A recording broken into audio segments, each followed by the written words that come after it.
Hello everyone, welcome to my YouTube channel అండి. I hope మీరందరూ బాగున్నారని అయితే నేనైతే అనుకుంటున్నాను. సో ఈ రోజు నేను చెప్పే టాపిక్ ఏంటంటే చాలా ఇంట్రెస్టింగ్ అండి. సో మీరు దీన్ని చూడండి, ఒకసారి చూసారు కదా, టూత్ పేస్ట్ అండి. దీని గురించే నేను ఈరోజు మీకు చెప్పబోయేది. సో మీరు ఇక్కడ చూసుకున్నట్టయితే ఇక్కడ ఇక్కడ ఉంది కదా బ్లూ మార్క్.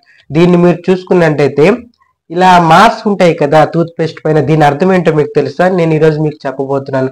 ఇలా దీనిపైన బ్లూ మార్క్ ఉన్నట్టయితే దీని అర్థం ఏంటంటే దీనిలో మిక్స్ అయిన ప్రతి ఒక్కటి నేచురల్ ఇంగ్రీడియంట్స్ అండి.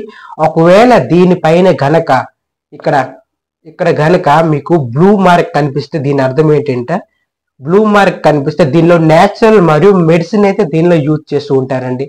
ఒకవేళ దీనిపైన గనక రెడ్ మార్క్ ఉందనుకోండి, దీనిపైన రెడ్ మార్క్ ఉన్నట్టయితే దీని అర్థం ఏంటంటే దీనిలో నేచురల్ మరియు అలాగే కెమికల్స్ కూడా కూడి ఉంటుందండి. అర్థమవుతుందా? కెమికల్స్ కూడా. సో అలాగే దీనిపైన ఇంకో మార్క్ కూడా ఉంటుందండి.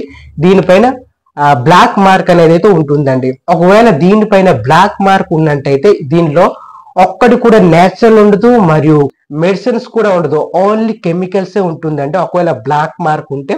సో మీరైతే షాప్కి వెళ్ళి దీన్ని కొన్నప్పుడు మీరైతే దీనిపైన ఉన్న మార్క్ని అయితే గమనించండి.